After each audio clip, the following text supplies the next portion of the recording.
우리는 여러 날 동안 유라굴라 광풍 속에 있는 이 사람들의 모습을 보고 있습니다. 이 유라굴라 광풍이라는 것은 두 개의 바람이 겹쳐진 건데, 하나는 유로스라는 것과 또 아킬로 두 개의 바람이 겹쳐져서 나타난 강한 회오리 같은 태풍을 말합니다. 이 태풍은 그레데 산맥에서 시작되어서 바다에서 엄청난 파도와 그리고 모래톱을 만들어내는 그런 엄청난 일이었습니다.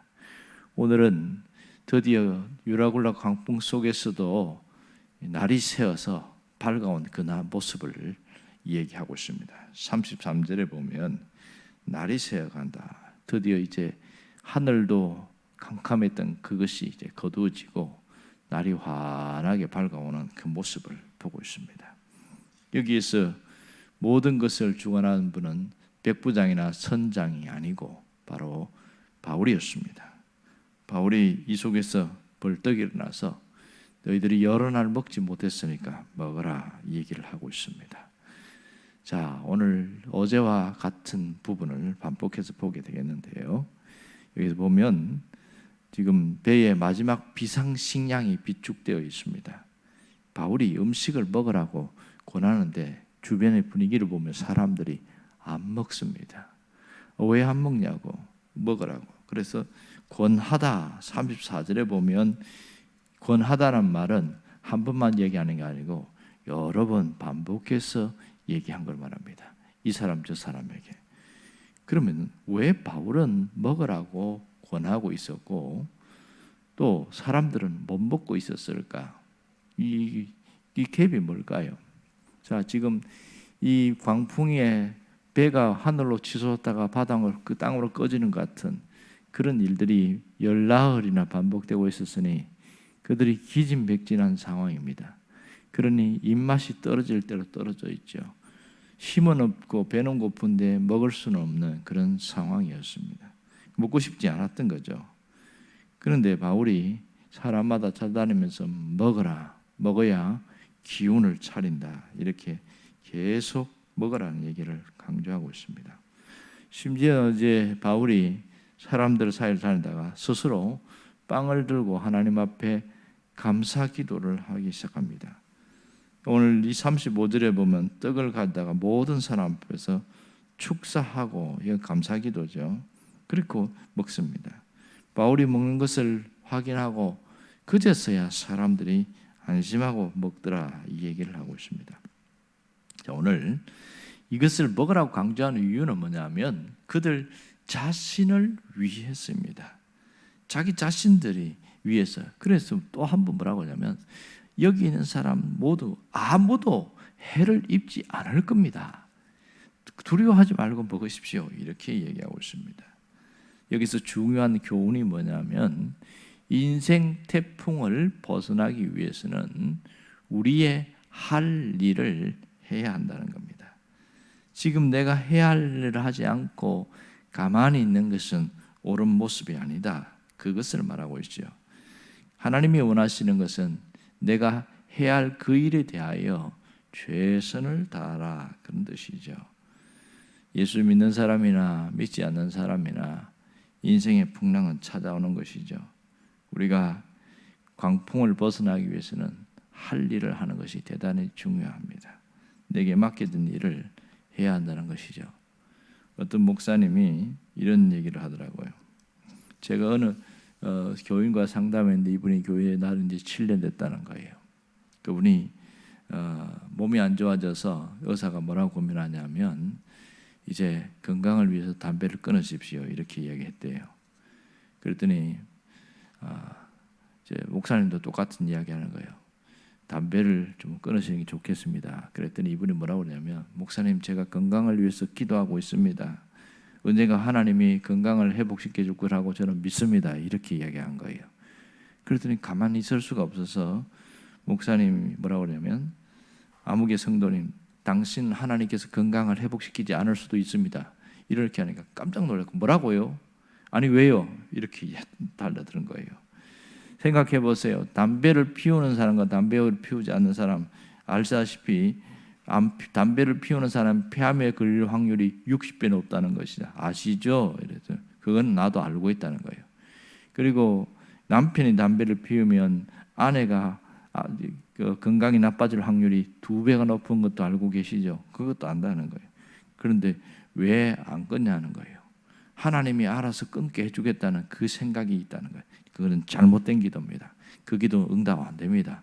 막 그렇게 이야기를 해주었어요. 또 어떤 분은 비슷한 케이스인데 살이 많이 쪘어요. 몸무게가 한 110kg 나가니까. 그래서 늘 살을 찐 것 때문에 고민하고 있는데 하나님 살이 빠지게 해주세요. 이 기도를 하고 있는 거예요. 그래서 늘 기도가 하나님 건강을 위한 기도, 살 빼는 기도였습니다. 그러면서 온갖 먹을 건 다 먹는 거예요. 하다 못해 아니 건강을 위해서 기도하고 살 빠지기를 기도하면 음식을 줄여야 하지 않을까요? 그랬더니 똑같은 반응이 나오는 겁니다. 내가 열심히 기도하고 있으니까 하나님이 살 빠지게 해줄 겁니다. 이렇게 하는 거예요. 그때 절대로 그 기도는 응답되지 않습니다. 그런 말을 한 거죠. 하나님이 살 빠지게 해줄 수는 있기는 하지만 내가 할 일을 하지 않는 이상 하나님도 일하지 않습니다. 그렇게 얘기하는 거예요. 그러니까 어디서 그런 신앙을 배웠는지 무조건 기도만 하면 된다는 그런 의식을 가지고 있는 분들이 굉장히 많더라고요. 그러면 우리가 이런 의문점을 갖게 되죠. 왜 하나님은 알아서 안 해주실까? 왜 알아서 안 해주실까? 가끔 보면 하나님의 전능하심을 의심할 정도로 하나님이 일하지 않는 경우가 많습니다. 왜 하나님이 할 일에 대해서 알아서 안 해주시냐? 그것은 하나님의 품성, 성품을 몰라서 그래요. 하나님은 혼자 일하시는 분이 아니고 우리와 동역하시는 분임을 알아야 합니다. 특별히 신앙생활하면서 동역에 대한 부분을 많이 이야기하는데 어제 나사로 이야기했잖아요. 나사로 살릴 때에 뭐부터 이야기했습니까? 돌을 옮겨놓는 것부터 시켰어요. 돌을 옮겨놓는 거 안 옮겨놓고 해도 하나님의 능력이면 얼마든지 가능하잖아요. 또 소경이 눈을 뜨는 장면이 나오는데 요한복음 8장에 보면 희한하게 눈을 뜨게 합니다. 이분이 진짜 눈이 안 보여요. 그랬더니 땅에 있는 흙을 침으로 이렇게 뱉어갖고 진흙을 으게갖고 두 눈에다가 붙여줍니다. 여러분 생각해 보세요. 얼마나 우스꽝스럽습니까? 진흙을 눈에 붙였으니까 눈에 붙어 있는데 그게 안 떨어지게 하려고 애쓰겠죠. 그리고 뭐라고 그러냐면 네가 눈을 뜨기를 원하면 저 실로암 못에 가서 씻으라 이런 얘기를 합니다. 그러면 눈에 진흙을 바른 것도 이상한데 지금 실로암 못까지 가려면 어디로 가야 될지 잘 안 보이잖아요. 물어봐야 될 거 아니에요. 사람들한테. 그 눈에 뭘 붙이고 다녀요? 이거 진흙입니다. 아니 그거 더럽게 왜 그 구청스럽고 그 진흙을 붙이고 다니냐고. 이리 와 우리 집 와서 씻으라고. 안 된다고. 예수님이 그 실로암에 씻으라고 그랬다고.